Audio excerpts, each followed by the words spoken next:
Sir మీరు పోలీసా? నన్ను చూస్తే పోలీసులు అనిపిస్తుందా? ఏమో నాకలా అనిపించింది, అందుకే అలా అడిగాను. పోలీసులంటే భయమా? నాకెందుకు పోలీసులంటే భయం?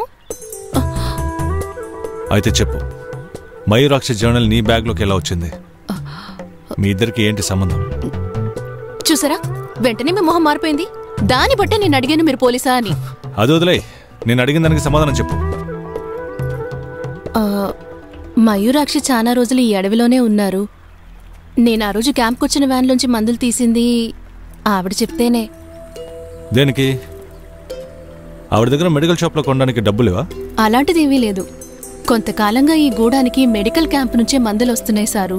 కానీ అలా ఉచితంగా ఇస్తున్న ఆ మందుల్ని ఒక పెద్ద మందుల కంపెనీ కేవలం పరిశోధన కోసమే అలా ఇస్తుందని మయూరాక్షి నాతో చెప్పారు సారు.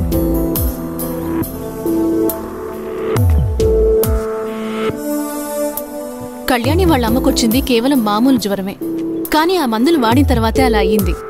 ఆవిడ్ని చూశారుగా, ఆవిడలాగే చాలా మంది ఉన్నారు ఈ గూడలో. ఏదో ల్యాబ్లో పరిశోధించడానికి కొన్ని మందులు కావాలని మయూరాక్షి నన్ను అడిగారు. అందుకే నేను క్యాంప్ వ్యాన్లోంచి మందులు దొంగిలించాను. ఓహో, ఈ మయూరాక్షి ఎక్కడ ఉంటారేంటి? అది నాకు తెలీదు. గూడెం గుడిలో చీటీ పెడతారు. చెప్పిన టైంకి వెళ్తే ఆవిడ్ని చూడొచ్చు మీరు. పోస్ట్ పంపే పని నాకు అప్పగించారంతే. ఈ విషయం గుర్తుపెట్టుకో. ఈసారి నువ్వు ఆవిడ్ని కలిసినప్పుడు నేను ఆవిడ్ని కలవాలనుకుంటున్నానని చెప్పు.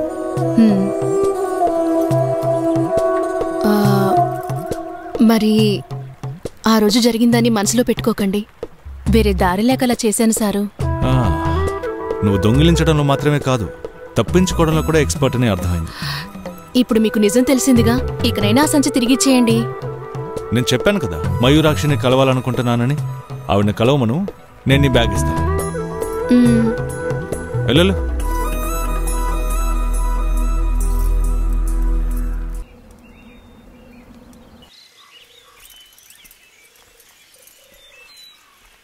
అంటే ఇదే మయూరాక్షి స్థావరం అన్నమాట, అవునా?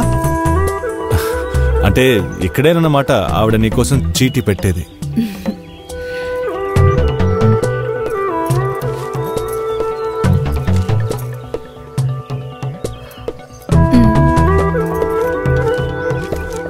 చుట్టూ శత్రువులు ఉన్నారు కాబట్టి రావడం కుదరలేదు. చూడు, డైరెక్ట్గా రాకపోతే నేనేం చేయలేను. ఇదిగో రాసిపెట్టు. నా మీద నమ్మకం లేని వాళ్ళని నేను నమ్మను. ఆగండి. చీటీ పెట్టిన వాళ్ళు ఎక్కడా? అది ఎవరూ లేనప్పుడు పెడతారు ఏంటి? సరే, ఇక్కడెందుకు ఇన్ని చీరలు కట్టున్నాయి? అది ఇక్కడున్న ఆదివాసుల నమ్మకం. ఎవరినైనా ఇష్టపడుతున్న కన్నెపిల్ల ఈ గుడి ముందు రహస్యంగా చీర గనక కడితే తను కోరుకున్నవాడే భర్తగా వస్తాడు. బాగుంది. అయితే ఇక్కడ చాలా లవ్ స్టోరీస్ ఉన్నాయన్నమాట. మాలాంటి నిర్భాగ్యులకి కనీసం ఇలాంటిదేదో ఒకటి ఉండాలి కదా. ఏమైంది? మెడికల్ కాలేజ్ నుంచి రిపోర్ట్ వచ్చిందా? వచ్చింది సార్. కిడ్నీ డ్యామేజ్ కి డ్రగ్స్ సైడ్ ఎఫెక్టే కారణమట. ఆవిడ శాంపిల్ డ్రగ్స్ తీసుకోవడం వల్ల అలా అయిందని మెడికల్ కాలేజ్ రిపోర్ట్ ఇచ్చింది. శాంపిల్స్ ఢిల్లీకి పంపావా? వాటిని ఎప్పుడో సెంట్రల్ డ్రగ్స్ లాబొరేటరీ దాన్ని కూడా పంపాను. శాంపిల్ మెడిసిన్ యొక్క సిడి రిపోర్ట్ రానివ్వు, చూద్దాం.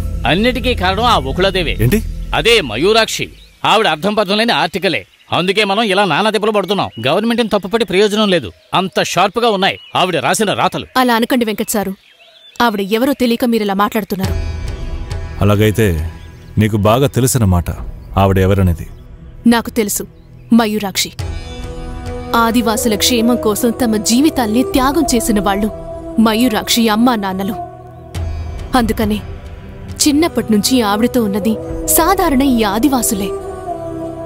కొంతకాలం ముందు ఆదివాసుల్ని ఇక్కడి నుంచి తరలించాలన్న విషయంలో మయూరాక్షి అమ్మా నాన్నలను తన కళ్ల ముందే తగలబెట్టి చంపేశారు.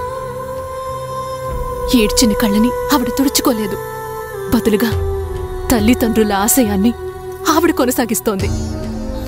వెనుకబడిన వారి కోసం ప్రభుత్వంతో అరాచక శక్తులతో నిరంతర పోరాటమే ఆవిడ జీవితం. వెంకట్ సార్ చెప్పింది నిజమే. తన రాతులకు పదం ఎక్కువే. అందుకు కారణం ప్రతి వాక్యంలోనూ తను చూసేది కళ్ల ముందే కాలి బూడిదైన తన తల్లిదండ్రులనే.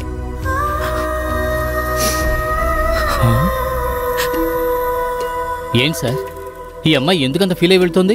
ఇక్కడ అసలు ఏం జరిగిందని? మయూరాక్షి గురించి తన ముఖం మీద ఎవరైనా చెప్తే ఫీల్ అవ్వకుండా ఉంటుందా వెంకట్? మయూరాక్ష? నేను ఏ అమ్మాయినాగా అన్నాను? ఆ కార్తీక కళ్ళల్లో నీకు అడవి పిల్ల భయాన్ని చూసావా? నువ్వు ఇప్పుడు విన్నది ఒక అడవి పిల్ల భాష.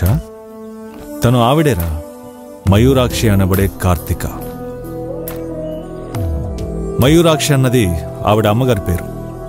తన నిజమైన పేరుని దాచిపెట్టేది భయంతో కాదు, ఇక్కడ జరుగుతున్న అన్యాయాల్ని కనిపెట్టడం కోసం. తనొక ఫైర్ బ్రాండ్ బ్రీడ్ రా, ఎ రేర్ స్వీట్ బ్రీడ్. చికెన్ ఇలా ఉడుకుతున్నప్పుడు మసాలాని ఇలా చల్లావంటే అప్పుడు వస్తుంది వాసన. వస్తుంది వస్తుంది, బాగా రుచిగా ఉంటుంది అనిపిస్తుంది సారు.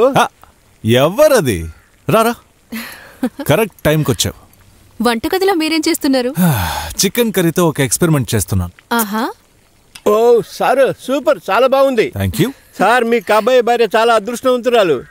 రోజు మంచి భోజనం దొరుకుతుంది కదా. అవునా? ఏంటి? ఏం లేదు, నీ ఎక్స్ప్రెషన్ చూస్తుంటే రోజు నేనే వంట చేయాల్సి వస్తుందేమో అని డౌట్. ఏమంటావు? ఎలా ఉంది?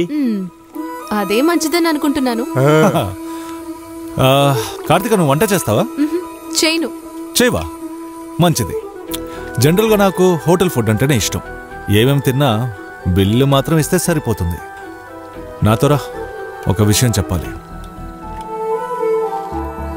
ఏంటి విషయం? నేను కొంతమంది దొంగల్ని కనిపెట్టాను. ఎవరా దొంగలు?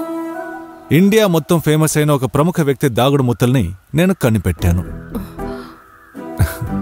నేను కనిపెట్టానని చెప్పింది ఇక్కడ జరిగే విషయాల్ని బయట పెట్టే వ్యక్తిని. ఇదిగో నీ బ్యాగ్. దీంతో నాకు ఇక పని లేదు. కళ్యాణి వాళ్ళ అమ్మని కాపాడినందుకు నాకు బహుమతి దక్కింది. ఇక ఈ దర్యాప్తుని ఆపి వచ్చేయమన్నారు. నా ఫైండింగ్స్ని అందులో ఉంచాను. వాటిని మయూరాక్షికి ఇవ్వాలి. మీరు మయూరాక్షిని కలవరా? మయూరాక్షిని కలవనందుకు నాకేం బాధ లేదు. ఇక నిన్ను చూడలేనన్నదే నా బాధ. నన్నా? ఎందుకు? ఎందుకంటే